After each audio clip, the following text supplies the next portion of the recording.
Morning, मैं Varun Singh, class 7th science, chapter is your chapter 12 reproduction in plant. Reproduction in plant lecture ये है आपका तीसरा लेक्चर। तो हम लोग रिप्रोडक्शन इन प्लांट में पढ़ेंगे कि प्लांट के रिप्रोडक्शन में पिछले क्लास में हमने पढ़ाया था कि पॉलिनेशन के बारे में और टाइप्स ऑफ पॉलिनेशन। हमारे पास दो तरह के पॉलिनेशन है, एक क्रॉस पॉलिनेशन, दूसरा सेल्फ पॉलिनेशन। सेल्फ पॉलिनेशन और क्रॉस पॉलिनेशन पिछले क्लास में हमने पढ़ाया था। अब पॉलिनेशन के बाद हम फर्टिलाइजेशन की थोड़ा सा हल्की झलक दिए थे। तो अब जो चलेंगे, पॉलिनेशन कराने वाले कौन कौन से एजेंट हैं। There are certain agent mediator, मतलब कि एक पॉलन को दूसरे जगह पर ले जाने का जो होता है तो उसको बोलते हैं पॉलिनेशन। तो पॉलिनेशन क्या होता है कि pollination by insect, different mediums, मतलब जो भी पॉलिनेशन होता है तो pollination different types of agents होते हैं। तो डिफरेंट एजेंट्स ऑफ पॉलिनेशन में तो यहां पर pollination different agents of pollination, agents of pollination. तो आज के क्लास में हम पढ़ेंगे कि पॉलिनेशन जो है, पॉलिनेशन बाय इंसेक्ट पहला पढ़ेंगे, pollination, pollination by insect, pollination by insect. दूसरा पढ़ेंगे हम लोग पॉलिनेशन बाय वाटर, ये पढ़ेंगे pollination by water, pollination by water. अब इसके बाद हम लोग पढ़ेंगे पॉलिनेशन बाय वाटर और इसके बाद हम लोग पढ़ेंगे फर्टिलाइजेशन के बारे में। तो हम लोग पहले पढ़ेंगे पॉलिनेशन बाय इंसेक्ट। तो पॉलिनेशन बाय इंसेक्ट तो इसको बोलते हैं pollination by insect, pollination bye water, और समटाइम्स कभी कभी ये जो होते हैं पॉलिनेशन, तो इसमें पढ़ेंगे कि pollination by, first I am going to describe pollination by insect, pollination by insect. तो इंसेक्ट भी पॉलिनेटिंग एजेंट का काम करते हैं। तो this is done by insect, this is done by insect such as bees and butterflies, मक्खी और तितलियों के द्वारा जो होता है वो पॉलिनेशन होता है। तो insect carry pollen from flower to flower. Insect क्या करते हैं, they carry pollen from flower to flower. ये फ्लावर से फ्लावर तक पॉलन को ले जाके flower to flower and helps in pollination, और ये पॉलिनेशन में हेल्प करते हैं। देखिए पॉलिनेशन बाय इंसेक्ट में मोस्ट इंपॉर्टेंट है आपका बीज और दूसरा है बटरफ्लाइज। इसमें क्या करते हैं कि ये पॉलन को फ्लावर टू फ्लावर ले जाते हैं और पॉलिनेशन में हेल्प करते हैं। ये इस तरह से होते हैं। This is done as follow, ये इस तरह से होता है। certain flower has nectary at the base, मतलब ये मान लीजिए कि ये, अगर मान लीजिए कि ये आपका जो है ये ओवरी, स्टिग्मा, इधर है एंथर, ये स्टेमन हो गया। इसके बाद इसमें जो है पेटल्स हो गए, दीज आर पेटल्स, और नीचे जो है वो जो है रिसेप्टिकल्स। तो यही बेस पर वो फ्लावर जो है नेक्टर चूसने, ये इंसेक्ट जो है नेक्टर लेने के लिए आते हैं बेस पर। This is petal, this is स्टेमन, और ये हो गया आपका ओवरी, ये हो गया पिस्टिल, पूरा यहां से यहां जो हो गया ये पिस्टिल हो गया, पिस्टिल, और ये हो गया petal, this is your petal, और यहां पर रिसेप्टिकल्स, इसके ऊपर जो है वो है कैलिक्स, मतलब सेपल। तो क्या होता है कि ये जो भी बीज हैं या बटरफ्लाइज हैं वो नेक्ट्री यहाँ के फ्लावर के बेस से एब्जॉर्ब करती है, कुछ सुगरी रहता है। The certain flower has nectary at the base, तो बेस पर होते हैं। which contains sugary liquid, which contain sugary liquid, इसमें कौन सा लिक्विड होता है? सुगरी लिक्विड होता है। which contains sugary liquid called nectar, उसको बोलते हैं नेक्टर। सुगरी लिक्विड को नेक्टर कहते हैं, यही कहीं फ्लावर के बेस पर ही रहता है। और क्या करते हैं? when insect sit on flower, अब इसमें क्या होता है? when insect sit on a flower, जब इंसेक्ट इस फ्लावर पर बैठते हैं, of a plant sucking nectar, sit on a flower sucking nectar, और उससे क्या लेते हैं? वही सुगरी सिरप लेते हैं, sucking nectar, then pollen grain from anther,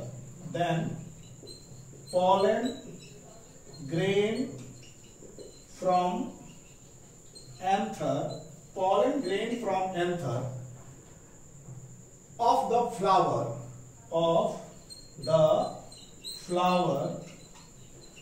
sticks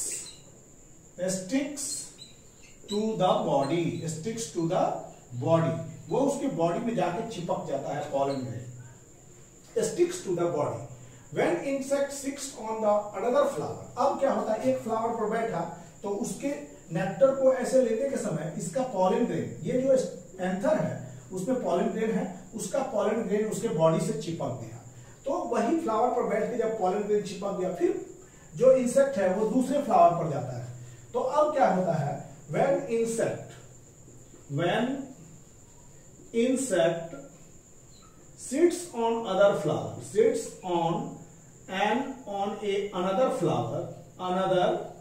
flower, जब वही इंसेक्ट दूसरे फ्लावर पर बैठता है, यहां से उड़ा और दूसरे फ्लावर की तरफ बैठने के लिए गया, तो जब इंसेक्ट एक फ्लावर से दूसरे फ्लावर तक बैठने के लिए जाता है तो क्या होता है? सक nectar from the pollen grain, वहां भी क्यों जाता है?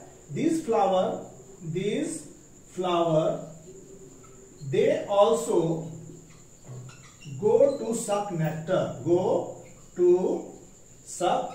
nectar, और ऐसे क्रम में उसके बॉडी पर जो लगा पॉलन ग्रेन है वो स्टिग्मा पर चला जाता है। Then the pollen grain which stick to the body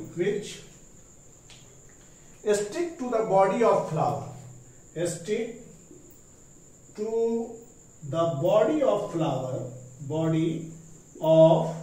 flower, goes to stigma, वो वहां से कहां चला जाता है? स्टिग्मा पर, मतलब फीमेल रिप्रोडक्टिव ऑर्गन्स के पास वो चला जाता है। तो पहला केस में क्या था कि हम तो जानते हैं कि जो भी आपके फ्लावर है उसके बेस पर नेक्ट्री सिरप होते हैं और उसको हम सुगरी सिरप को लिक्विड कहते हैं, और इंसेक्ट फ्लावर पर बैठता है और वो नेक्टर को लेता है, ना कि सुगरी सिरप को लेता है। तो pollen grain from anther of the flower sticks to it, ऐसा करते समय उसके बॉडी से pollen grain जाके चिपक जाता है, और दूसरे फ्लावर के साथ भी वही बात करता है। वो सुगरी सिरप को लेने के लिए दूसरे फ्लावर पर सिट करता है, तो उसके जितने भी बॉडीज पर पैड्स पर लगे हुए pollen grains होते हैं, पैर पर लगे हुए pollen grains होते हैं, वो स्टिग्मा पर चला जाता है, और इस तरह से इंसेक्ट जो है पॉलिनेशन में आपको मदद करता है। How does insect help in pollination? Insect helps in pollination कि पहले वो पहले फ्लावर पर जाकर लैंड किया, लैंड करते समय उसके बेस से जैसे सिरप लेने लगा, उस क्रम में जो उसके पॉलन ग्रेन्स हैं छोटे, वो उसके बॉडी पर सट गए। तो फिर ऐसा करते समय वो दूसरे फ्लावर पर गया, जब दूसरे फ्लावर पर जाता है तो क्या होता है कि फिर पॉलन ग्रेन्स जो हैं वो वहां से स्टिग्मा पर चले जाते हैं। सारे के सारे स्टिग्मा पर नहीं, लेकिन कुछ पॉलन ग्रेन स्टिग्मा पर चले जाते हैं। तो इस तरह से इंसेक्ट जो है वो आपको पॉलिनेशन में मदद करते हैं। सो इंसेक्ट हेल्प इन पॉलिनेशन, इस तरह से इंसेक्ट जो है वो पॉलिनेशन में हेल्प करता है। इंसेक्ट पॉलिनेटेड फ्लावर के बारे में अब विशेषता देखेंगे, किस तरह के फ्लावर को इंसेक्ट पॉलिनेशन में मदद करता है।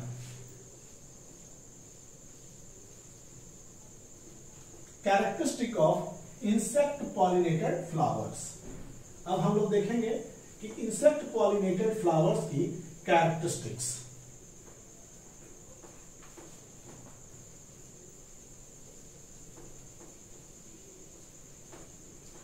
अब यहां देखेंगे कि कैरेक्टरिस्टिक्स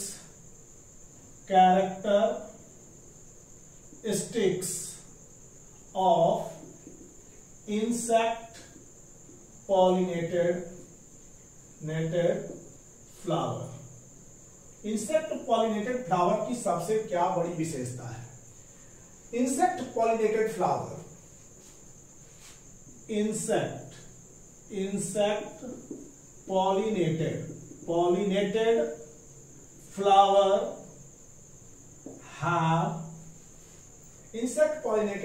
have large bright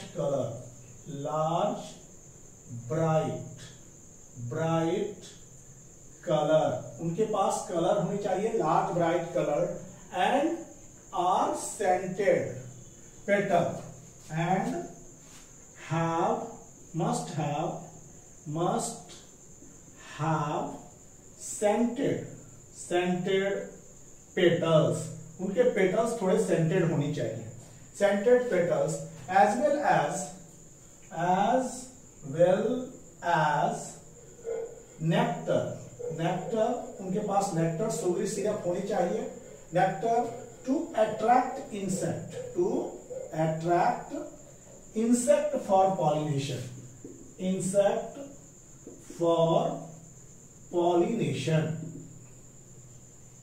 देखिए पहला विशेषता है कि इंसेक्ट पॉलिनेटेड फ्लावर के पास कौन सी विशेषता होनी चाहिए? इंसेक्ट पॉलिनेटेड फ्लावर के पास सबसे बड़ी विशेषता यह है कि उनके फ्लावर्स लार्ज होने चाहिए, ब्राइट कलर, चमकीले होने चाहिए, और मस्ट हैव सेंटेड पेटल, और पेटल उनका क्या होता है? स्मेल होना चाहिए, उसमें नेक्टर होता है, to attract insect for pollination, और ये क्या करते हैं? यही इंसेक्ट को अट्रैक्ट करते हैं पॉलिनेशन के लिए, उनका ब्राइट कलर और नेक्टर इंसेक्ट को अट्रैक्ट करता है। तो विंड पॉलिनेटेड फ्लावर का पहला विशेषता ये था। अब हम लोग चलते हैं, अब दूसरा विशेषता पर चलेंगे कि दूसरा क्या है कि ये insect pollinated flower have anther inside the flower. Anther किधर होना चाहिए? Inside the flower. जो फ्लावर इंसेक्ट से पॉलिनेटेड होते हैं उनके एंथर और स्टिग्मा इनसाइड द फ्लावर। दूसरा कैरेक्टरिस्टिक है insect pollinated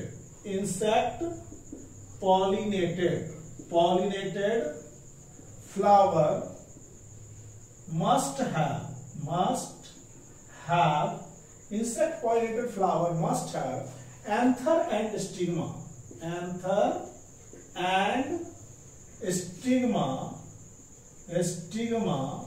inside the flower so that insect can brush against them, insect can brush against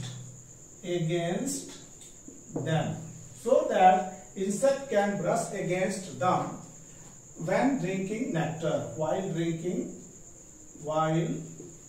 drinking nectar। देखिए बच्चों, यहाँ सबसे बड़ी बात है कि insect pollinated flower must have anther and stigma inside the flower. ये आपका एंथर होता था, ये देखिए ये आपका एंथर था, ये एंथर और ये था स्टिग्मा, ये फ्लावर के अंदर होनी चाहिए ताकि इंसेक्ट ब्रश अगेंस्ट दम व्हाइल ड्रिंकिंग नेक्टर। ब्रश करे तो ब्रश करने के दौरान पॉलन गिर जाता है अगेंस्ट ड्रिंकिंग वाटर। तो कुछ हम लोग देखेंगे कि इंसेक्ट पॉलिनेटेड फ्लावर की निम्नलिखित विशेषता है। अब इनके कैरेक्टरिस्टिक को देखेंगे।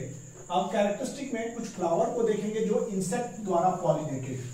अब ऐसे फ्लावर जो इंसेक्ट द्वारा पॉलिनेटेड हैं उनके बारे में जानेंगे। तो बच्चों सबसे बड़ी बात है कि इंसेक्ट पॉलिनेटेड फ्लावर के पास सबसे बड़ी ये होना चाहिए कि वो लार्ज हो, ब्राइटली कलर्ड हो, उनके पास नेक्टर हो, सेंटेड हो, तो वैसे केस में इंसेक्ट फ्लावर की तरफ अट्रैक्ट होते हैं। दूसरा विशेषता ये है कि स्टिग्मा और ओवरी जो है, स्टिग्मा और पिस्टिल मतलब फ्लावर से क्लोज होना चाहिए ताकि इंसेक्ट उसमें ब्रश करके नेक्टर को ले, और ऐसे करते समय पॉलन ग्रेन जो होता है वो ट्रांसफर में मदद करता है। This helps in transfer of pollen grain. अब हम लोग चलते हैं इंसेक्ट पॉलिनेटेड फ्लावर के बाद कि कुछ insect pollinated flower, some insect pollinated flower, some insect pollinated flower. यहां पर some insect pollinated flower. Insect pollinated flower में कुछ कौन कौन से हैं? तो पहला है सनफ्लावर, आपने नाम ही सुना होगा सनफ्लावर। सनफ्लावर इंसेक्ट पॉलिनेटेड है। दूसरा बोगेनविल्ला,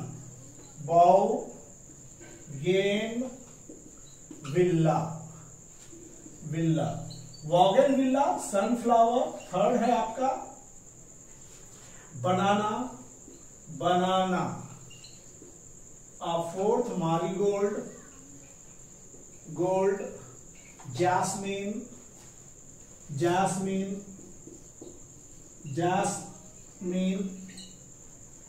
ये sunflower, bougainvillea, banana, marigold, jasmine और बैनियन। बैनियन कैसे पॉलिनेटेड है? Banyan are also pollinated by insect. Insect के द्वारा पॉलिनेटेड होते हैं। इनके फ्लावर जो होंगे वो दो कैरेक्टरिस्टिक्स को लिए होंगे। कैरेक्टरिस्टिक्स में एक तो वो ब्राइटली कलर्ड होंगे, सेंटेड होंगे, उनके अंदर सुगरी सिरप होने जरूरी है उन फ्लावर के बेस में। तो ऐसे फ्लावर जो है इंसेक्ट को अट्रैक्ट करते हैं पॉलिनेशन के लिए। They attract insect for pollination. और इसमें एक और चीज है कि स्टिग्मा जो होता है और एंथर जो होता है क्लोज्ड रहने चाहिए ताकि इंसेक्ट ब्रश उसमें रस करे। अब pollination by wind, next is your pollination by wind. अब अगला है pollination by wind, pollination by insect. दूसरा पॉलिनेशन बाय विंड। तो विंड से पॉलिनेटेड होने वाले फ्लावर के पास क्या होना चाहिए? उनका होना चाहिए कि लाइट, हल्के होने चाहिए। तो विंड से पॉलिनेशन करने वाले फ्लावर्स हल्के होने चाहिए। तो पॉलिनेशन बाय विंड। अब pollination by wind, pollination by wind में चलेंगे। पॉलिनेशन बाय विंड में इसमें क्या होता है? Blowing wind carries pollen grain. यहां पर ध्यान दीजिएगा कि ब्लोइंग विंड, जो विंड ब्लो कर रही है, विंड कैरीज पॉलन ग्रेन। जो ब्लोइंग विंड है वही पॉलन ग्रेन को कंटेन ले जाती है। तो ब्लोइंग विंड पॉलन ग्रेन में क्या विशेषता होनी चाहिए? कि उन्हें हल्का होना चाहिए। Carry pollen grain from one flower to another flower, from one flower to another flower, एक फ्लावर से दूसरे फ्लावर पर, and help in pollination,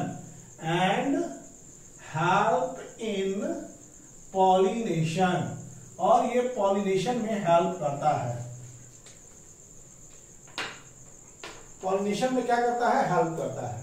wind pollinated flower की सबसे बड़ी चीज है कि वो हल्के होने चाहिए। और विंड द्वारा क्यों पॉलिनेटेड हो रहे हैं? क्योंकि उनके पास ना ब्राइट कलर पेटल्स हैं, ना उनके पास सुगरी सिरप है, ना उनके पास सेंट है। तो ये तीन चीज नहीं है, तो वो विंड द्वारा पॉलिनेटेड है। तो इसमें क्या है कि blowing wind carries pollen grain from one flower to another. तो wind pollinated flower, wind pollinated flower do not have large brightly colored petals, do not have large brightly colored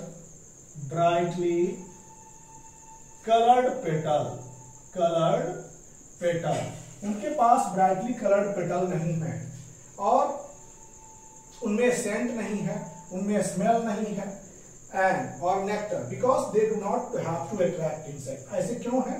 because they do not have to attract insect, उनको insect को attract करना नहीं होता है। तो pollen grain, blowing wind carries pollen grain from one flower to another flower and helps in pollination, और ये pollination में मदद करता है। Wind pollinated flower do not have large brightly coloured petals, उनके पास लार्ज ब्राइटली कलर्ड पेटल नहीं होते हैं, because they do not have to attract insect, उनको इंसेक्ट को अट्रैक्ट करना नहीं होता है। अब wind pollinated flower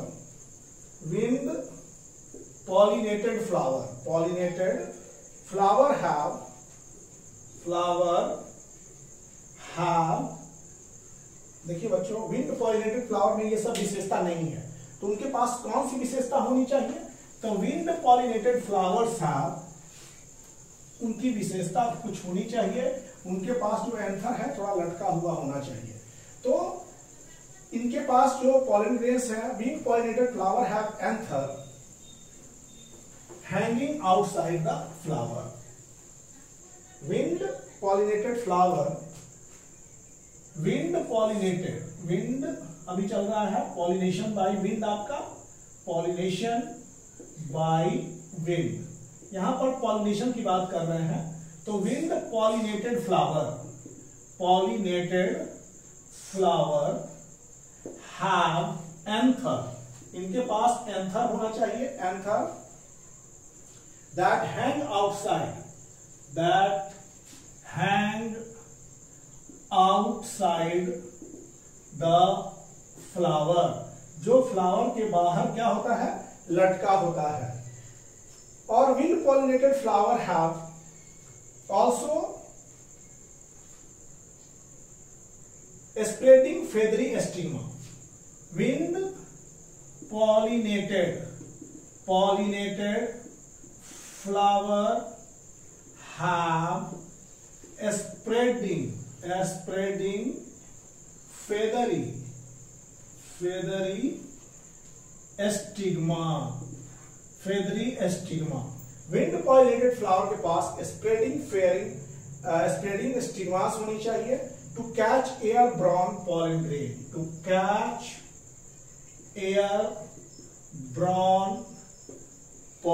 grain, pollen grain। देखिए बहुत दोनों तरफ से विशेषता है कि पहला जो है wind pollinated flower have anther that must hang outside the flower, अगर फ्लावर के ये बाहर रहेगा तो विंड उसको उड़ा के ले नहीं जाएगा, तो इसको एंथर को आउटसाइड फ्लावर होना चाहिए। दूसरे शब्दों में हम लोगों ने पढ़ा था कि जो इंसेक्ट द्वारा पॉलिनेटेड हैं उनके स्टिग्मा और उनके जो एंथर होते हैं वो क्लोज्ड होते हैं फ्लावर के द्वारा। यहां जस्ट अपोजिट है कि wind pollinated flower have anther that hang outside the flower. तीसरी चीज, उनके स्टिग्मा स्प्रेडिंग आउट होनी चाहिए, थोड़ा फैले हुए होने चाहिए और फेदरी होना चाहिए, क्योंकि जो पॉलन ग्रेन है उसमें एब्जॉर्ब हो जाए। Pollen grain must absorb at the surface, आसानी से एक्सेप्ट हो जाए। अब some wind pollinated flower in the plant, some plants जो विंड से पॉलिनेटेड होते हैं, ये है मेज। इसके बाद क्या हो गया आपका? ग्रास हो गया। इसके बाद राइस, सुगर केन, बैम्बो, इसके बाद पाम्स, खजूर, पाम। तो ये क्या हो गया? बैम्बो, पाम, मेज, ग्रास, राइस, सुगर केन, ये सब किसके द्वारा पॉलिनेटेड हैं? ये सब विंड पॉलिनेटेड फ्लावर हैं। तो विंड पॉलिनेटेड फ्लावर को एक दूसरा नाम दिया गया है कि anemophily, I think some wind pollinating agent है। तो एनिमल्स भी तरह तरह के उनको पॉलिनेट करते हैं फ्लावर को। तो हम लोग को जो पढ़ना है एक विंड पॉलिनेटेड, एक जो है आपको पढ़ना है इंसेक्ट पॉलिनेटेड, और थर्ड जो पढ़ना है वो आपको पढ़ना है वाटर पॉलिनेटेड फ्लावर्स। अब तीसरे टॉपिक पर हम लोग चलेंगे, पॉलिनेशन बाय विंड में पढ़े। अब पॉलिनेशन में हम लोग पढ़ेंगे पॉलिनेशन बाय वाटर। अब पॉलिनेशन बाय वाटर में जिस चीज को हम लोग को पढ़ना है वो है इस प्रकार से कि पॉलिनेशन बाय वाटर। तो वाटर के लिए पॉलिनेटेड, कोकोनट का नाम सुना होगा, नारियल का नाम सुना होगा, वो जो है उसमें फर्टिलाइजेशन होता है बाय वाटर। तो इसमें pollination of in aquatic plant, pollination in sorry coconut में नहीं, डिस्पर्सल कोकोनट का होता है आपको वाटर के थ्रू, लेकिन पॉलिनेशन इन वाटर मुख्य रूप से एक्वेटिक प्लांट के अंदर होगा। पॉलिनेशन जो होगा वो मुख्य रूप से एक्वेटिक प्लांट के अंदर होगा। और इसमें जो होता है ये पॉलिनेशन बाय वाटर के लिए कुछ शर्तें हैं जिसको हम लोग पढ़ेंगे। Pollination by water, most aquatic, pollination in aquatic plant, pollination in aquatic plant, कैसे एक्वेटिक प्लांट? जो पानी के अंदर सबमर्ज हो, means aquatic plant, particularly these plants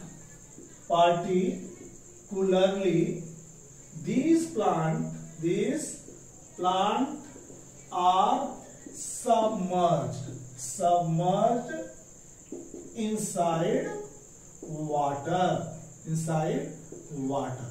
submerge मतलब पानी यहाँ पर है और पानी के अंदर जो है ये एक्वेटिक प्लांट जो है कुछ सबमर्ज्ड है, सबमर्ज अंडर वाटर, पानी के अंदर पूर्ण रूप से नहीं, सबमर्ज है, पानी ऊपर से है, submerge under water. These are the aquatic plant.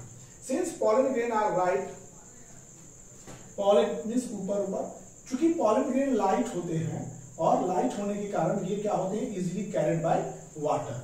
तो यहां पर since pollen grain are light, since pollen grain are light, हल्के, so they are easily carried by water, और ये इजीली वाटर के द्वारा क्या होते हैं, कैरिड हो जाते हैं। तो पॉलन ग्रेन्स लाइट और हल्के होने के कारण ये पानी से आसानी से कैरिड हो जाते हैं। तो इसमें हम लोग देख रहे हैं कि pollination in aquatic plant, particularly these plants are submerge inside the water, ये वाटर के अंदर सबमर्ज होना होते हैं और इसके कारण जो है पॉलन ग्रेन्स हल्के होने के कारण ये इसके ऊपर चले जाते हैं आसानी से। तो इसमें क्या होता है, जैसे कुछ प्लांट, सम प्लांट जैसे वेलिस्नेरिया, सम एक्वेटिक प्लांट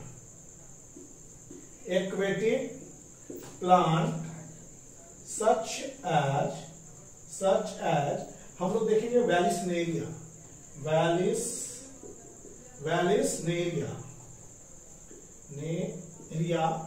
इसके बाद हाइड्रीला, वेलिस्नेरिया और हाइड्रीला दो ऐसे एक्वेटिक प्लांट हैं जिसमें pollination by water he pollinating agent बन जाता है। इसमें वाटर ही पॉलिनेटिंग एजेंट बनता है, किसमें, आपको वेलिस्नेरिया और हाइड्रीला में।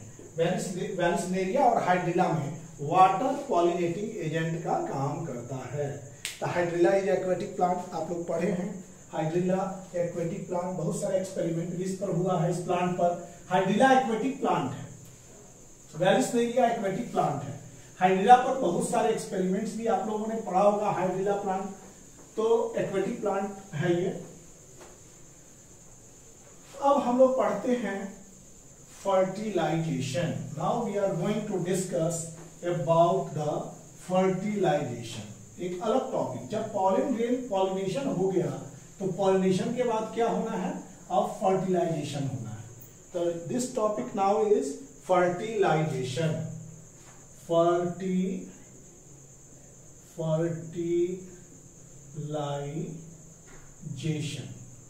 Fertilisation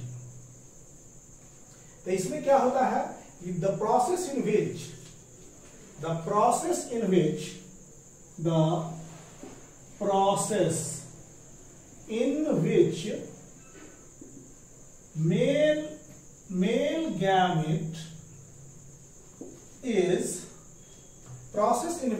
male gamete present in pollen grain। Male gamete कहां प्रेजेंट होता है, male gamete present in pollen grain, male gamete present in pollen grain, fuses with female gamete, fuses with female gamete present in ovules, present in ovules to form new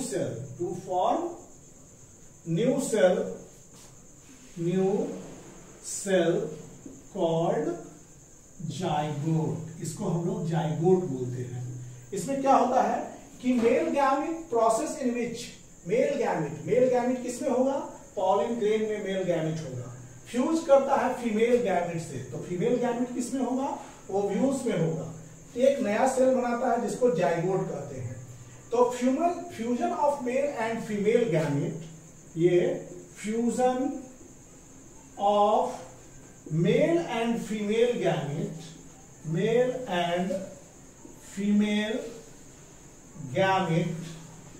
gamete to form zygote is called fertilization।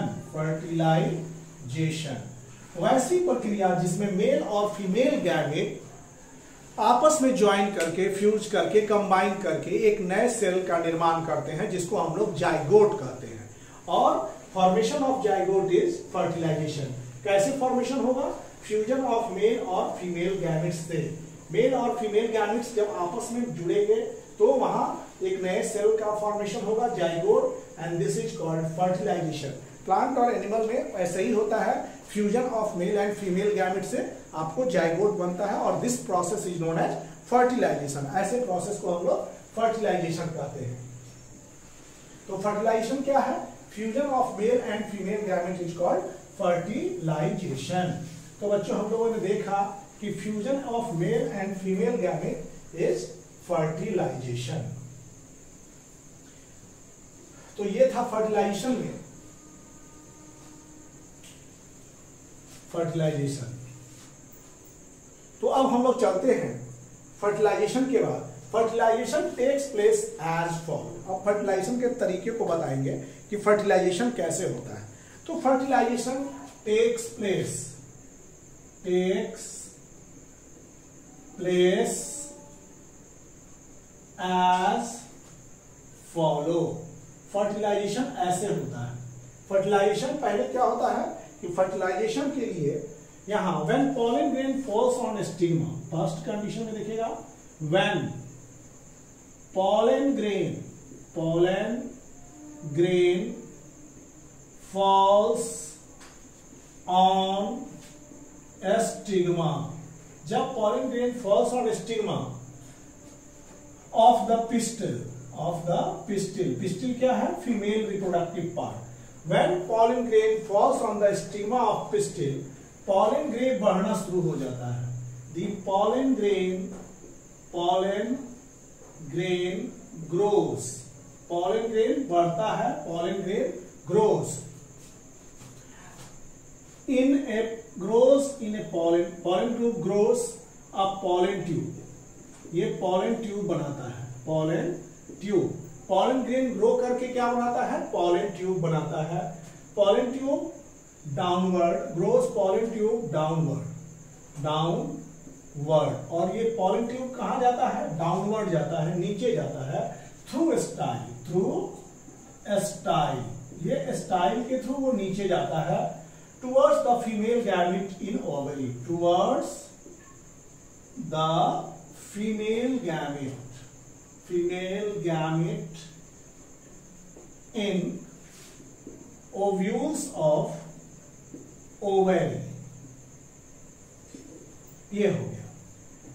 जैसे कि मान लीजिए कि अगर हम बताएं, this is your what we call it, ये female reproductive part है, ये पॉलन ग्रेन है, ये आपका जो है इस तरह से पॉलन ग्रेन जो कि आपके ये फीमेल क्या के स्टिग्मा से जुड़ा रहता है। ये पिस्टिल है, पिस्टिल। अब यहां पर है, ये हो गया ये पार्ट स्टिग्मा। पॉलिनेशन के फलस्वरूप यहां पर हो गया पॉलन ग्रेन, पॉलन ग्रेन, और ये हो गया यहां से ये पार्ट हो गया स्टाइल, और ये पार्ट हो गया आपका ओवेरी। ओवेरी में ओव्यूल रहता है, ओवेरी। तो यहां पर जब pollen grain falls on the stigma of the pistil, pollen grain pistil, the pollen grain grows, pollen grain क्या करता है, grows in A pollen tube. ये पॉलन ग्रेन ग्रोज होता है पॉलन ट्यूब से। तो पॉलन ग्रेन्स के अंदर एक और चीज होता है जिसको हम लोग कहते हैं ओव्यूल। पॉलन ग्रेन्स में एक और चीज होता है जिसको कहते हैं हम लोग ओव्यूल्स कहते हैं। Ovules are present in pollen grain, pollen grain. तो इसमें क्या होता है कि ये ओव्यूल्स में ये गैमेट्स होते हैं, ओव्यूल्स में गैमेट होंगे, और ये जो होगा इस तरह से। तो पॉलन ग्रेन जो होगा वो पॉलन ट्यूब से होता हुआ, पॉलन ट्यूब से होता हुआ इसमें जाके फ्यूज कर जाएगा। Pollen grain on stigma first style से होता हुआ ये ओव्यूल्स में चला जाएगा। तो यहां पर है ये ओव्यूल, ये ओव्यूल हो गया, ओव्यूल। ओव्यूल में जाके वो उसको फर्टिलाइज कर देगा। तो इसमें पॉलन ग्रेन जो फॉल करेगा स्टिग्मा में, ओवरी के अंदर ओव्यूल्स होते हैं, और उस ओव्यूल्स में फीमेल गैमेट होते हैं, और यहां से पॉलन ट्यूब में मेल गैमेट पॉलन ग्रेन के द्वारा रिलीज किया गया है, वो जाके ओव्यूल्स को फर्टिलाइज कर देगा। तो ये होता है फर्टिलाइजेशन में। पॉलन ग्रेन एक लंबी ट्यूब को बनाएगा, लंबी ट्यूब को बना करके वो ओव्यूल्स के अंदर, ओवरी में ओव्यूल्स के अंदर जाके उसके एग्स को फर्टिलाइज करता है। तो इसमें क्या है, मेल गैमेट मूव डाउन, यहां से मेल गैमेट निकल के जा रहा है। देखिए पॉलन ट्यूब से मेल गैमेट मूव्स डाउन। अगर दूसरी बात कहें तो male gamete moves down, male gamete नीचे जाना शुरू करता है। The pollen tube, male gamete moves down the pollen tube. Pollen tube enter the ovule, enter the ovules in the ovary, pollen tube enters the ovules of the ovary। pollen tube कहां enter करता है, ovary के ovules में, और यहां पर tip of pollen tube burst open, ovules में female gamete होता है, तो टिप यहां पर ब्रस्ट कर जाएगा। The tip of pollen tube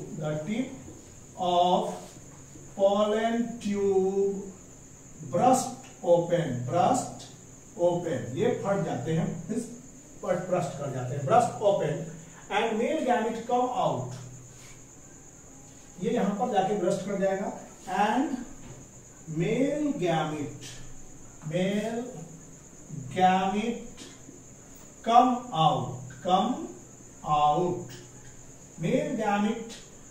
out of the pollen tube. कहां से निकल के आ जाएंगे, ऑफ द पॉलन ट्यूब। अभी जाएंगे कहां, ये ट्यूब, ये ओवरी के ओव्यूल्स में। Ovary of male gamete, ovary in ovary, अब देखिए फिफ्थ कंडीशन में, in ovary male gamete of pollen,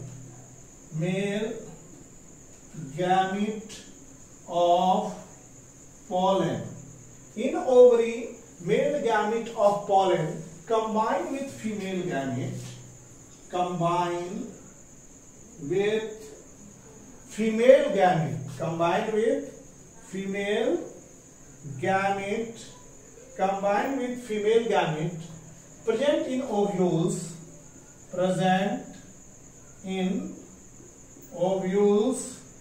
present in ovules to form fertilized egg called zygote। इसको क्या बोलते हैं हम लोग, जाइगोट बनता है। यहां पर देखिए, यहां पर ओवरी के अंदर जैसे मेल गैमेट जाएगा और combine with the female gamete present in ovules, ovules के अंदर यहां है फीमेल गैमेट, और फीमेल गैमेट से फर्टिलाइज होकर जाइगोट बनाता है। तो ये था प्रोसेस, और actually male gamete fuse with the female gamete और join with the female gamete to form fertilised egg called zygote, और वो वहां पर फर्टिलाइज्ड एग जाइगोट का निर्माण करते हैं।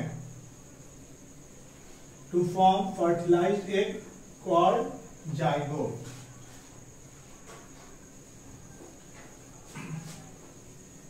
और यही जाइगोट डेवलप होता है बेबी प्लांट के रूप में। Zygote develop in an embryo. तो ये जाइगोट क्या होते हैं? एक्चुअली क्या होता है? Male gamete fuses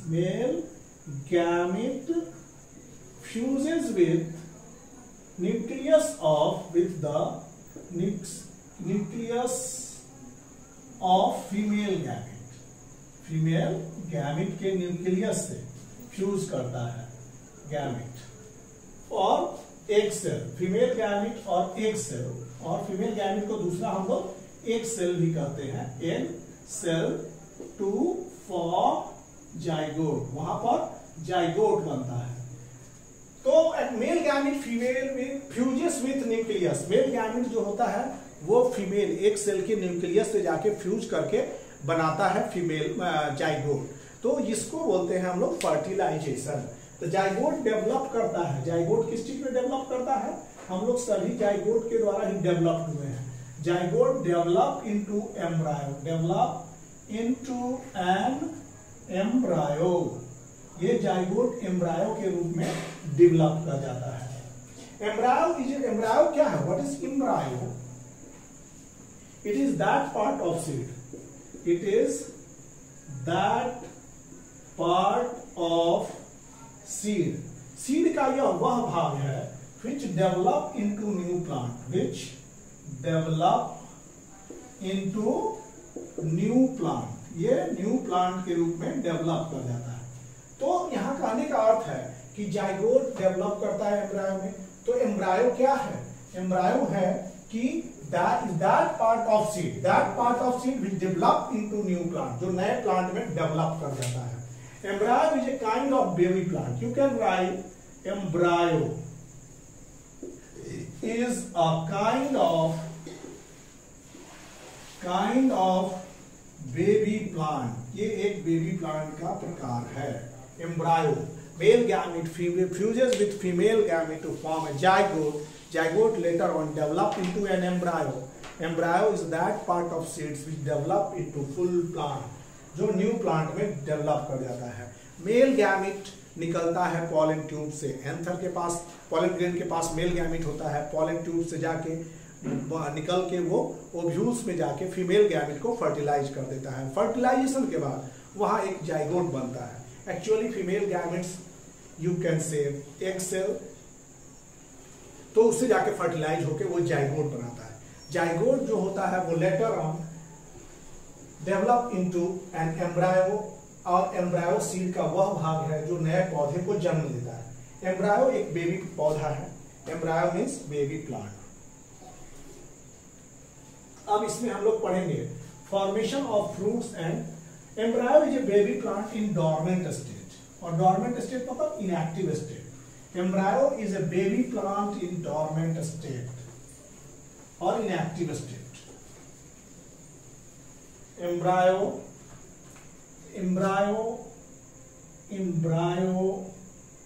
is a baby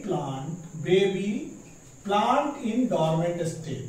Baby plant in dormant state.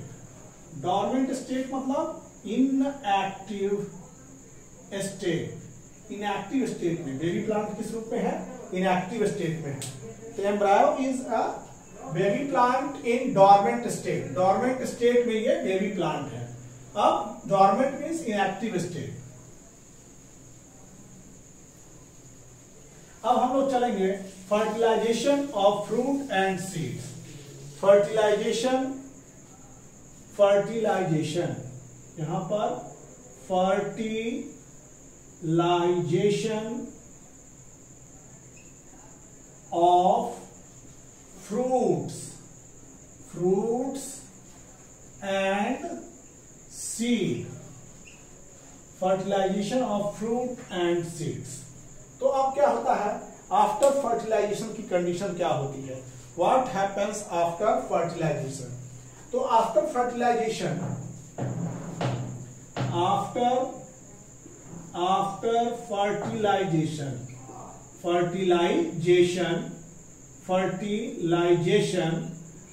the ovule present in ovary the ovule present in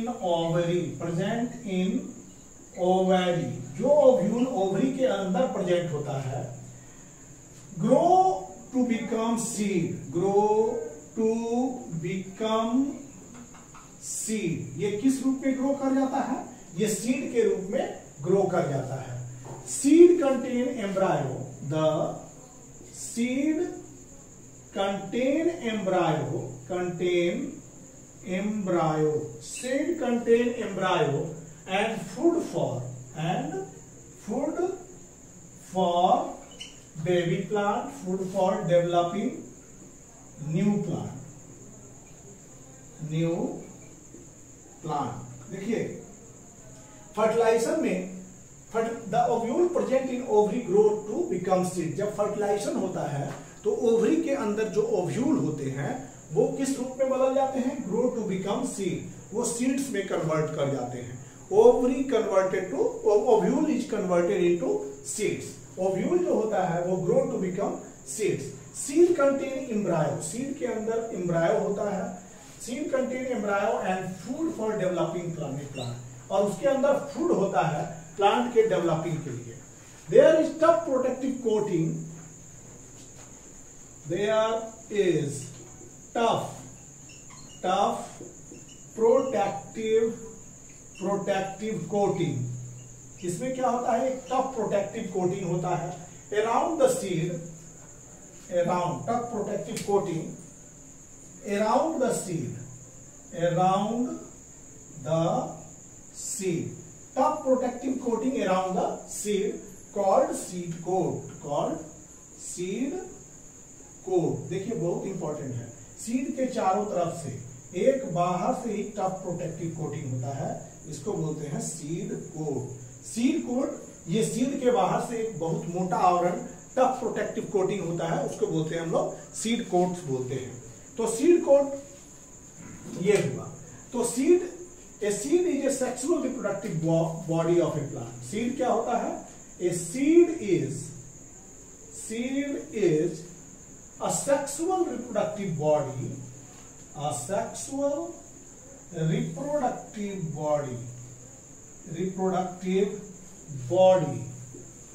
seed is sexual reproductive body of a plant। इसी में आगे चल के प्लांट ग्रो करेगा, plant which can be used to grow more plant, which can be used to grow more plant, जिससे और अधिक plant को जन्म दिया जा सकता है। तो ये सीड्स जो है वो बहुत इंपॉर्टेंट पार्ट है। और सीड्स जो होता है कि seeds is a sexual reproductive body of a plant which can be used to grow more plant, जिससे हम लोग ज्यादा प्लांट ग्रो करा सकते हैं। ये हो गया, तो ये हो गया सीड्स का। तो सीड्स के बारे में अभी हम लोग पढ़ रहे हैं, सीड्स के बारे में पढ़े कि seed is a sexual reproductive part of a body. Means ये एक बहुत महत्वपूर्ण चीज है सीड को डिफाइन करने के लिए भी। Seed is a sexual reproductive body of plant. Seed एक सेक्सुअल रिप्रोडक्टिव बॉडी है किसी पौधे का। अब यहां पर the all ovules present in ovary of a flower get fertilised to become seed. जितने भी ओव्यूल्स हैं ओवरी के अंदर वो क्या होते हैं? फर्टिलाइज हो जाते हैं और फर्टिलाइज होकर सीड को जन्म देते हैं। द ओव्यूल्स प्रेजेंट, जैसे देखिए सिंपली हम बता रहे हैं कि ये आपका स्टाइल हो गया, ये ओवरी हो गया। तो इसमें क्या है? ओव्यूल्स है। जितने भी ओव्यूल्स ओवरी के अंदर हैं जो भी फर्टिलाइज होंगे, ovules fertilize to form seed। Ovule जो भी होंगे वो फर्टिलाइज करके क्या बना देंगे? सीड बना देंगे, सीड बनाते हैं। Ovules present in ovary of a flower, यहां पर ovules present in ovules present in ovary of a flower get fertilized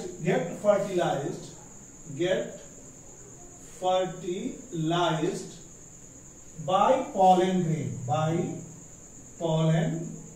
grain, ये pollen grain के द्वारा fertilize हो जाते हैं and grow to become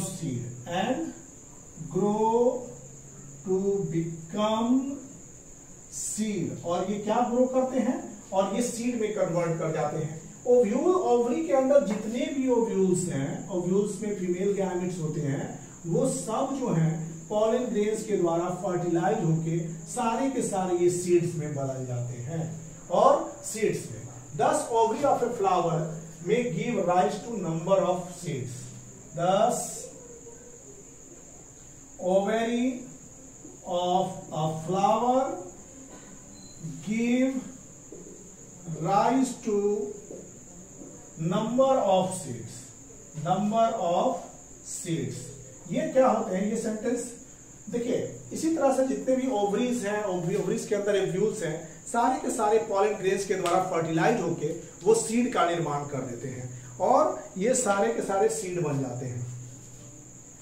और जैसे फर्टिलाइजेशन होगा ओवरी ऑफ ए फ्लावर, जैसे मान लीजिए देखिए बच्चों यहाँ पर कि जब से फर्टिलाइजेशन हुआ, जब मेल गैमीट पॉलन ट्यूब से आके इस सारे ओव्यूल्स को फर्टिलाइज किए, तो ओव्यूल्स फर्टिलाइज होने के बाद ये सीड में बदल जाते हैं। मतलब ओव्यूल्स आफ्टर फर्टिलाइजेशन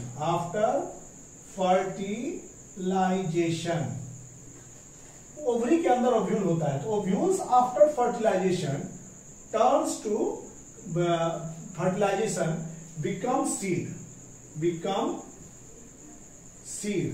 ये ओव्यूल जो है वो सीड में बदल जाएगा, लेकिन आपका ये ओवरी जो है, ये ओवरी ये ट्रांसफॉर्म टू फ्रूट्स। अब ovary of a flower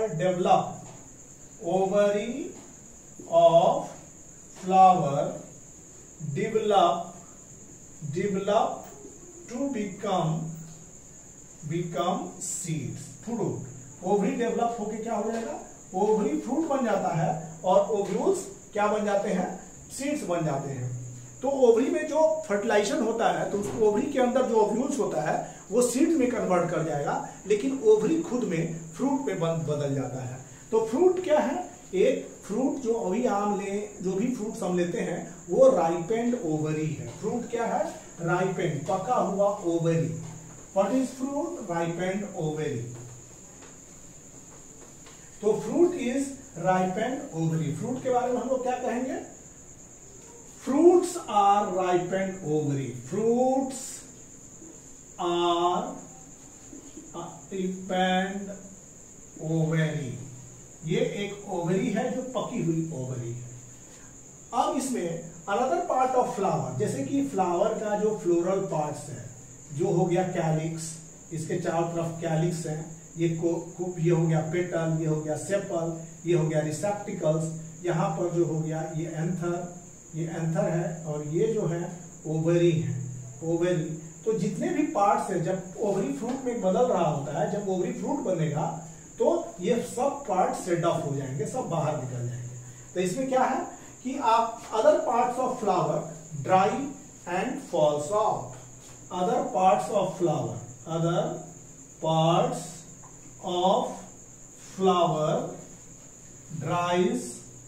dries and falls off। Other parts of flower जो होते हैं वो सूख जाते हैं और गिर जाते हैं। केवल बचता क्या है, only ovary is left behind. Only ovary is left behind. केवल ओवरी ही नीचे बचा हुआ रहता है। At the place on the plant where we have flower, पहले जैसे कि पहले जो प्लांट में देखते थे, at the place where the plant have only flower, अब वो बदल गया है आपका फ्रूट्स में, that have been changed into fruits। So the place on the plant where flower were originally, अब वो क्या में बदल गया, वो फ्रूट में बदल गया, और बाकी के जितने भी पार्ट्स थे ओवरी फ्रूट में बदल गया। जितने भी फ्लोरल पार्ट्स थे, जैसे कि पेटल्स हो गए, सेपल्स हो गए, स्टैमेंस हो गए, these all falls off, said off, ovary fruit में बदल गया। तो अब क्या हुआ, फ्रूट प्रोडक्ट्स क्या करते हैं, ओवरी के अंदर ओव्यूल्स होते हैं, ओव्यूल्स के अंदर सीड्स होता है। तो ओवरी किसको प्रोटेक्ट करता है? सीड्स को। Ovary protect seed. ओवरी मतलब फ्रूट, फ्रूट, ओवरी तो फ्रूट में बदल गया, तो फ्रूट प्रोटेक्ट सीड्स। फ्रूट्स जो है वो सीड को प्रोटेक्ट करता है। What does fruit do? Fruit seeds को प्रोटेक्ट करता है। क्योंकि बच्चों ओवरी ने फ्रूट का रूप ले लिया और ओव्यूल्स ने सीड का रूप ले लिया, तो ओवरी के ऊपर फ्रूट है, ओवरी ऊपर है, ओव्यूल नीचे है, तो फ्रूट किसको प्रोटेक्ट करेगा? सीड्स को प्रोटेक्ट करता है। अब ये हुआ फर्टिलाइजेशन। अब हम लोग चलेंगे एप्पल, ऑरेंज, मैंगो, जितने भी हम लोग सेब, आम, plum, lemon, tomato, ऑलमो, they have seed inside them. उन सभी के सीड्स होते हैं, सभी के सीड्स होते हैं। तो सीड्स क्या हो गया? ओव्यूल्स। और फ्रूट क्या हो गया? ओवेरी। अभी का कंसेप्ट में एकदम क्लियर रखिएगा। अब सम फ्रूट्स आर सॉफ्ट। कुछ फ्रूट क्या होते हैं? Some fruits are soft and some fruits are hard, woody. Some fruits are hard, woody. Some fruits are hard, woody, such as almond and walnut. Such as almond and walnut. Almond and walnut क्या होते हैं? Some fruits soft होते हैं, जैसे कि Apple हो गया, mango हो गया। सम फ्रूट्स आर सॉफ्ट, जैसे एप्पल, मैंगो, ठीक। और सम फ्रूट्स आर हार्ड, जैसे आलमंड, वॉलनट, ये सब हार्ड फ्रूट्स हैं। और अब हम लोग पढ़ेंगे, फ्रूट्स बन गए, सब कुछ बन गए, तो अब हम लोग पढ़ेंगे जर्मिनेशन के बारे में। We will study about germination. अब हम लोग चल रहे हैं जर्मिनेशन।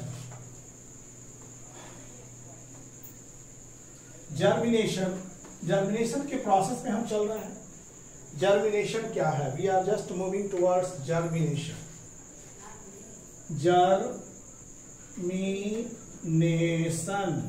जर्मिनेशन के बारे में हम लोग पढ़ रहे हैं। Germination heading is the process by which, you can write the process by which seed begin to grow. The process by which seed begin to grow. Process by which seed begin to grow is called germination. Is called germination. इसको हम लोग germination कहते हैं। वैसी प्रक्रिया जिससे seed जो है ग्रो करती है, उसको जर्मिनेशन कहते हैं। When seed are sown, जब हम सीड को लेके किसी गीली मिट्टी, सॉइल में डालते हैं। When seeds are sown in moist soil, when seeds are sown in moist soil, जब सीड moist soil में होता है, they begin to grow, वो बढ़ना शुरू कर देते हैं। And when seed germinate,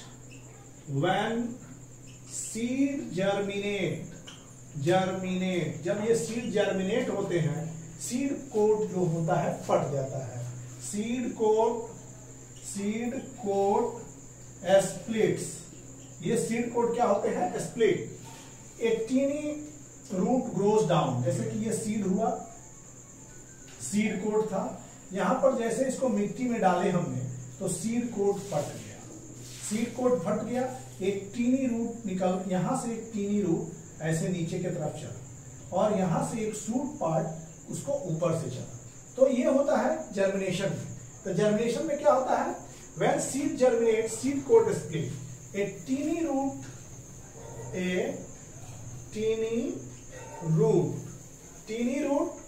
grows downward.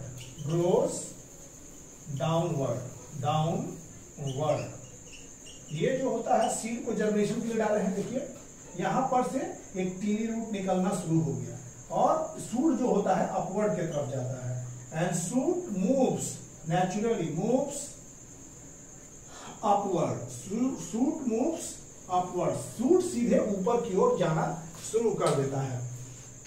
अब दिस प्रोड्यूसेस सीडलिंग प्लांट। अब ये कौन सा प्लांट हो गया? Seedling plant, seedling plant. इसको अब हम लोग जो जर्मिनेट किया, शूट ऊपर गया, रूट नीचे गया, तो ऐसे प्लांट अब सीडलिंग प्लांट कहते हैं। सीडलिंग ग्रो करता है, फिर धीरे धीरे सीडलिंग क्या करता है? ग्रो करता है। सीडलिंग ग्रोज फर्दर, सीडलिंग धीरे धीरे करके ग्रो करते रहता है, ग्रो करते रहता है। Seedling grows further and ultimately seedling grows further, grows further and ultimately produces new plant,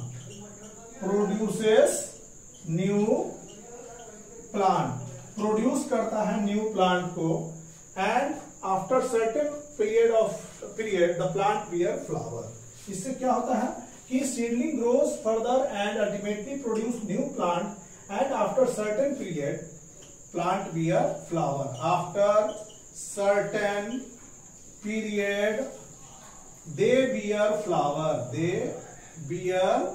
flower, ये फ्लावर को बियर करते हैं। तो ये होता है दे बियर फ्लावर। तो after certain period they bear flower. अब हम लोग चलते हैं एक अलग टॉपिक पर। ये फ्लावर बियर करते हैं। These flower again produce fruit, ये फ्लावर फिर फ्रूट बनाएंगे, फिर सीड बनाएंगे, और फिर इस तरह से होंगे। तो ये नेचुरल चलता रहता है, फ्लावर से फ्रूट, फ्रूट से सीड, सीड से प्लांट, प्लांट से flower, this things goes on. अब हम लोग देखेंगे dispersal of seed and fruit. आगे चलते इस क्लास में हम लोग पढ़ रहे हैं dispersal of seed and fruit. Dispersal of seed, dispersal of fruit and seed, dispersal of fruit and seed. अब हमारा टॉपिक जो है वो है dispersal of fruit and seeds, fruit और सीड्स के डिस्पर्सल को। Dispersal, what do you mean by dispersal of seed? Dispersal of seed का अर्थ होता है कि scatter seed over wide area, scatter seed over wide area, बहुत लंबी एरिया तक सीड को फैलाना। Seeds of plant, some plant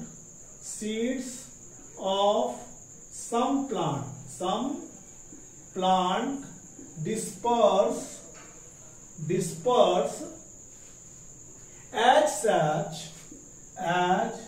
such seed of other plant, as such seeds of other plant disperse in the form of seeds of some plant disperse, as such seeds of other plant disperse in the form of fruit, disperse in the form of fruit। जैसे कि fruit के अंदर seed होता है, तो seeds of some plant disperse, ऐसा disperse होते हैं। Such seeds of other plant disperse in the form of fruit, ये फ्रूट के रूप में डिस्पर्स होते हैं। फ्रूट कंटेन सीड इन दम, फ्रूट के अंदर क्या होता है? फ्रूट कंटेन सीड इन दम, फ्रूट के अंदर सीड होता है। तो फ्रूट को अगर हम ले जाते हैं कहीं तो उसके साथ सीड भी चला जाता है। तो ये बात होती है। अगर मान लीजिए की बात करें कि in nature same kind of plant grow in different places, एक ही तरह के प्लांट अलग अलग जगहों पर भी आ जाते हैं। तो कैसे? This is one of the most important questions. ये होता है डिस्पर्सल ऑफ सीड की वजह से, डिस्पर्सल ऑफ सीड की वजह से। Nature same kind of plant, एक ही तरह के प्लांट अलग अलग जगहों पर क्यों हो जाते हैं? It is due to dispersal of seed. In nature same kind of plant grows at different places,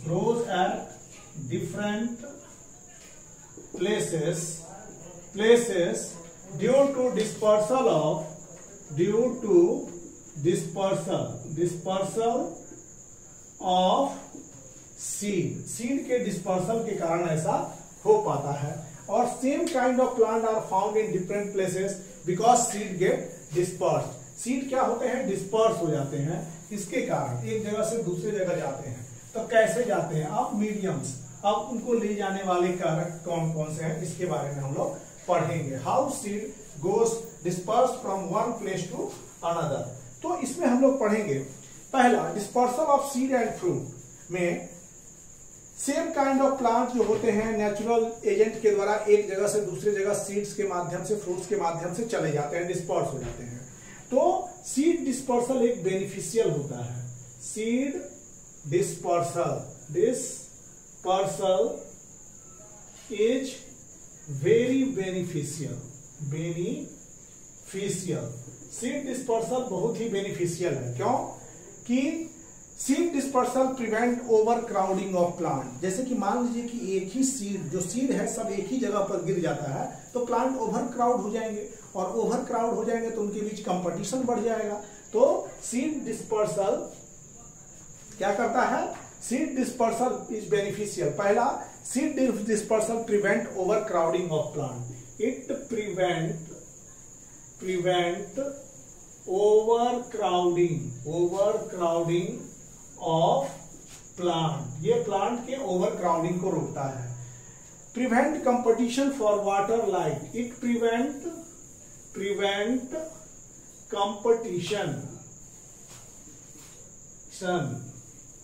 competition for light, water and air light water के थ्रू ये कंपटीशन को रोकता है।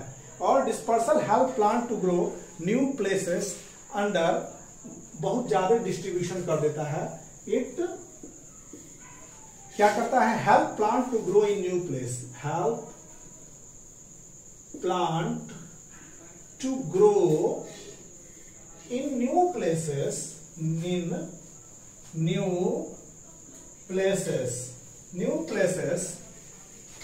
for wide distribution,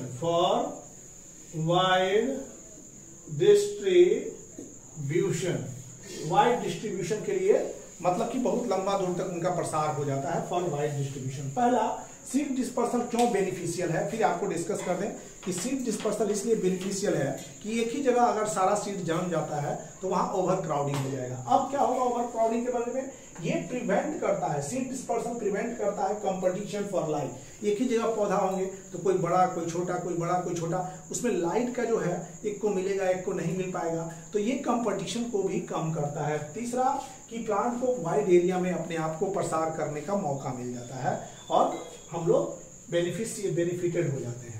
अब हम लोग चलेंगे how seed and fruits are dispersed. Seed dispersal is very beneficial and how seed and fruits are dispersed. अब यहां एक क्वेश्चन है, how seeds and fruits are dispersed. कैसे सीड और फ्रूट डिस्पर्स होते हैं इसके बारे में बच्चों हम लोग बता रहे हैं कि main agent for the dispersal of seed and fruits are, इसमें main agents for the dispersal of seed and fruits. Seed and fruits are, इसमें पहला क्या है कि विंड वाटर। पहला ये किससे डिस्पर्सल होता है, एक हवा से, दूसरा हो गया वाटर से, और तीसरा हम लोग जैसे जानवर मतलब गाय भैंस बकरी एनिमल्स के द्वारा। एनिमल्स तो विंड पॉलिनेटिंग एजेंट है। वेरियस सीड्स में अलग अलग फीचर्स होते हैं, हर सीड्स में अलग अलग फीचर होते हैं, इसलिए उनका मेथड ऑफ डिस्पर्सल भी अलग अलग होता है। तो इसमें क्या होता है, various seeds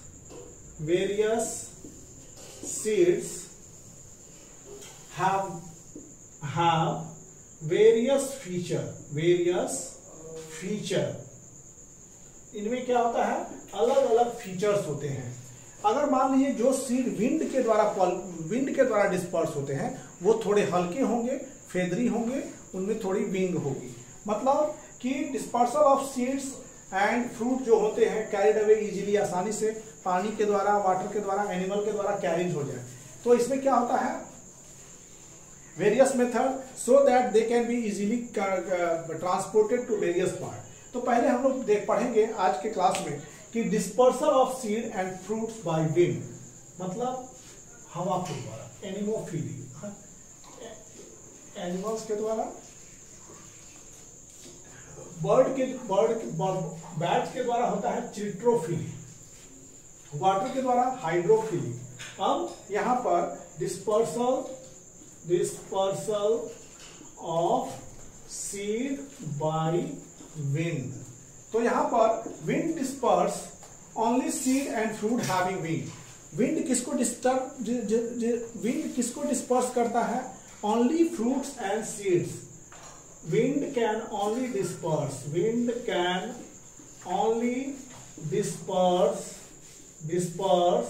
such seed which have wing, उनके पास विंग हो, like structure, उनके पास विंग जैसा स्ट्रक्चर होता है, उसको वो डिस्पर्स करते हैं, wing like structure. They have hair and they are very small. They have hair and they are very small. उनके पास हेयर होता है, वो बहुत स्मॉल होते हैं।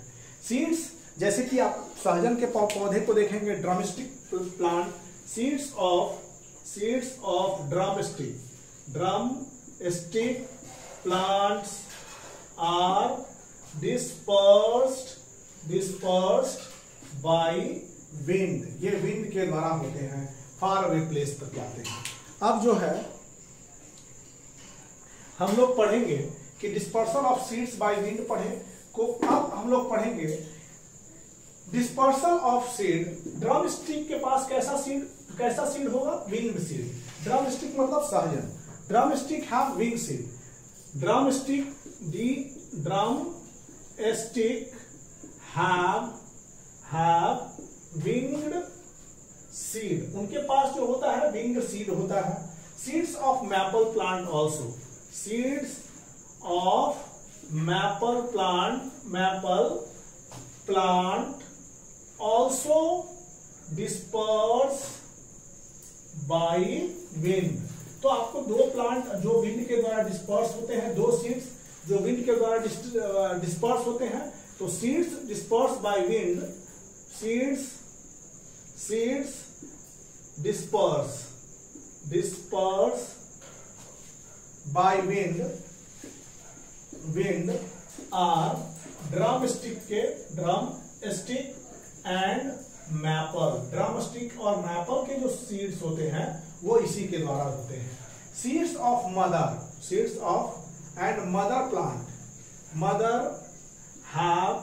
Plant, seeds of madar have hair, वो भी इसी तरह से होते हैं, क्या डिस्पर्स होते हैं। मदर प्लांट का जो सीड होता है, मदर प्लांट, इसमें क्या होता है, MADAR, madar seeds are winged मतलब हेयरी सीड्स होते हैं, हेयरी सीड्स। तो और कुछ पौधे के नाम लेंगे, जैसे कि सनफ्लावर में भी यही बात होता है, हैव हेयर। सनफ्लावर सीड में भी हेयर होता है, जो कि आसानी से हवा के द्वारा निकल जाता है। ग्रासेस के सीड्स भी विंग्ड होते हैं, हल्के होते हैं।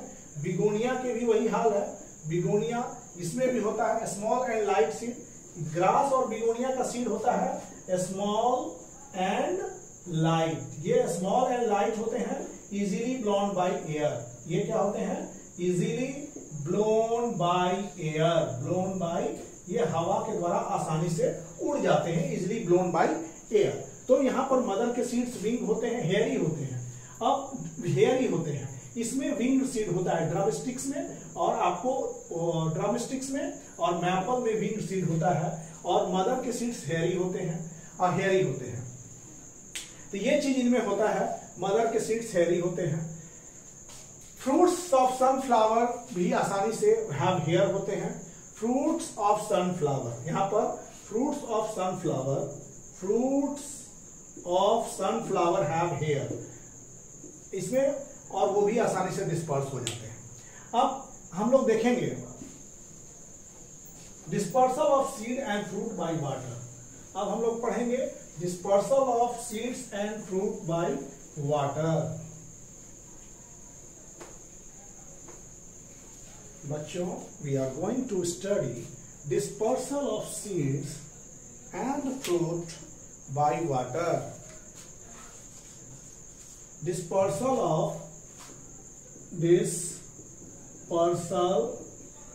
of seeds and fruits by water. Dispersal of seeds and fruits by water. अब वाटर के द्वारा कैसे डिस्पर्सल होता है इसके बारे में पढ़ेंगे। Seeds of fruits of some plant are dispersed by water. Dispersed by water मतलब कि जैसे कि खासकर इसमें ज्यादा अगर कोई बात लेंगे तो कोकोनट्स का सवाल लेंगे। तो कोकोनट्स एक कोस्टल एरिया से दूसरे कोस्टल एरिया में पहुंच जाता है, कैसे? By dispersal by water.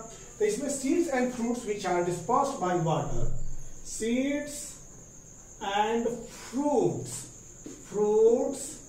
which are dispersed by water, जो डिस्पर्स्ड होते हैं वाटर से, develop floating ability, develop floating ability, उसके अंदर जो है वो फ्लोटिंग एबिलिटी होती है। Floating ability in the form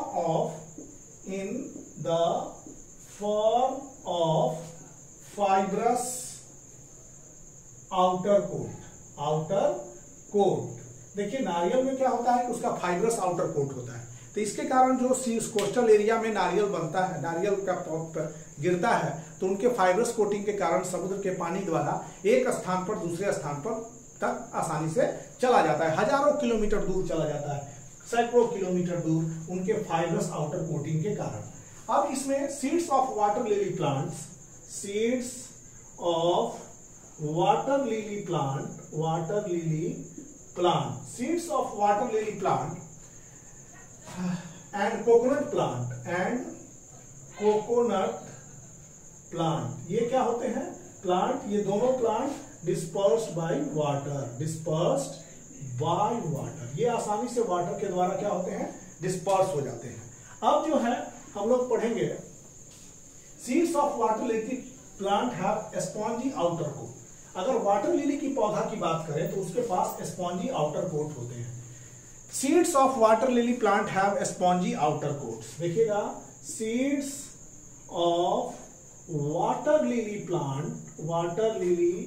plant have spongy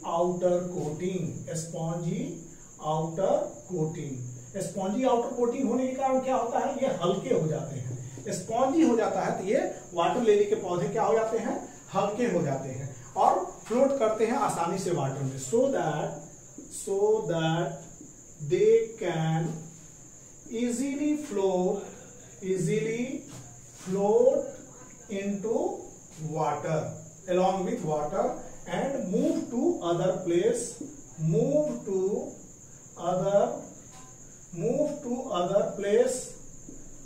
by water current, और ये वाटर करंट के द्वारा दूसरे प्लेस में आसानी से चले जाते हैं। Coconut fruit have fibrous outer covering. Coconut की बात करेंगे। Coconut fruit have fibrous outer covering, they have fibrous outer covering. और इसके कारण क्या होता है कि सी वाटर में ये आसानी से एक कोस्टल जगह से दूसरे कोस्ट पर पहुंच जाते हैं, एक कोस्ट से, so they can float thousand of kilometre,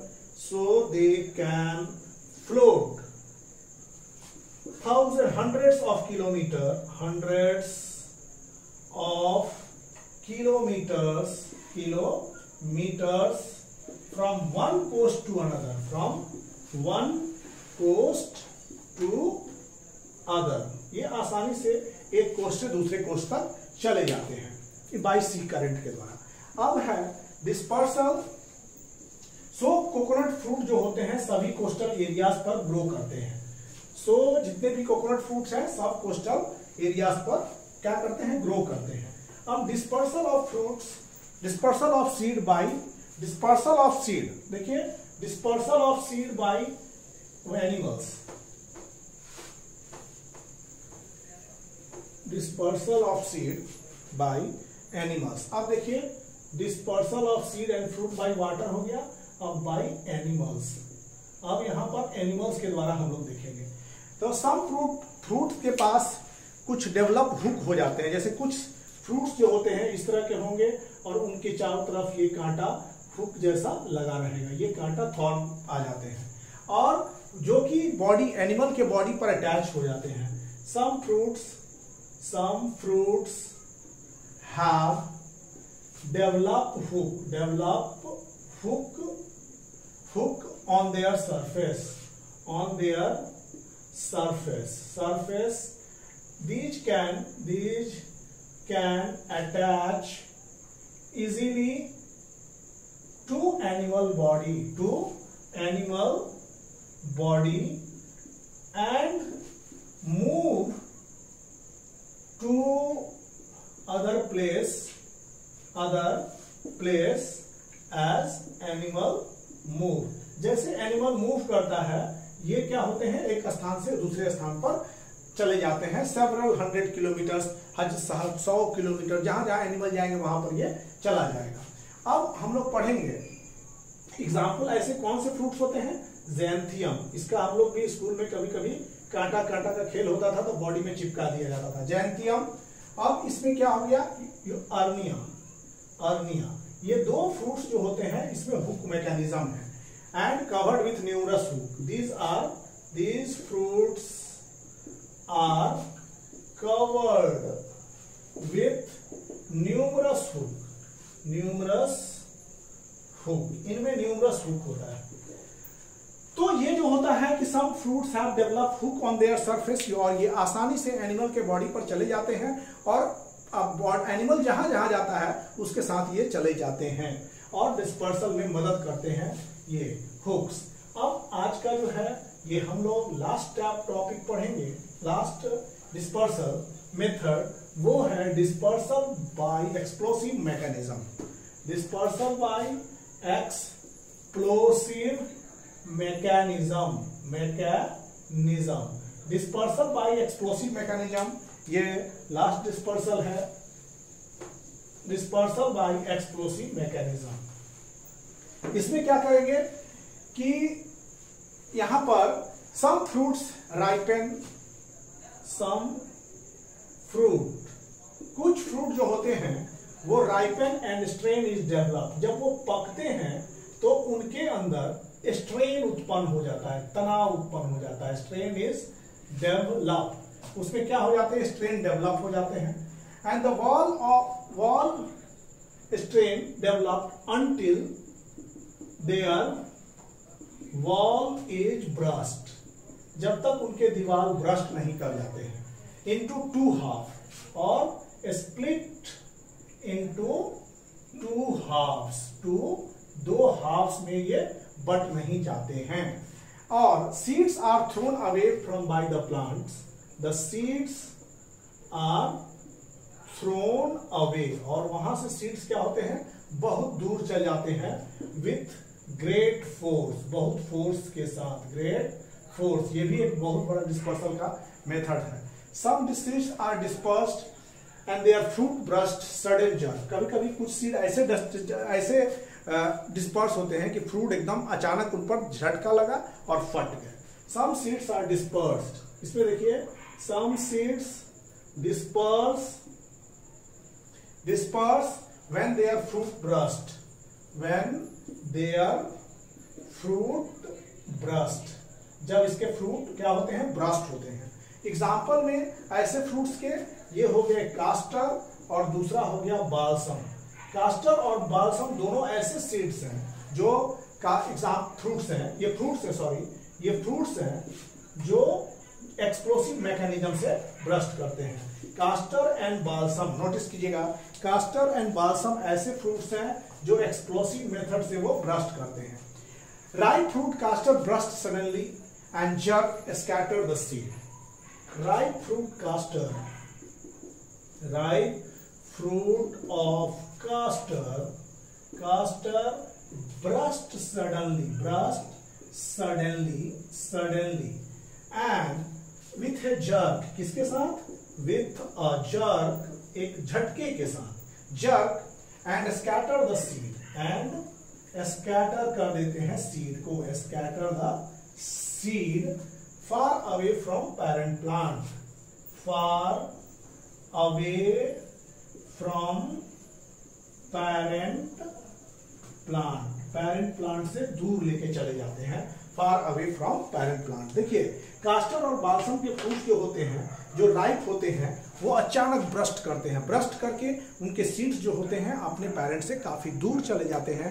this is also special method for dispersal of seeds. तो students, this was the last topic of your class 7th chapter number 12 reproduction in plant, और हमने इस chapter को completely and कर दिया है। अब अगले चैप्टर में फिर मिलेंगे, नए चैप्टर के साथ हम शुरुआत करेंगे। अब ये हो गया कि ये chapter 12 is your completely finished. Thank you for watching the videos and please subscribe, like and share the channels. Thank you.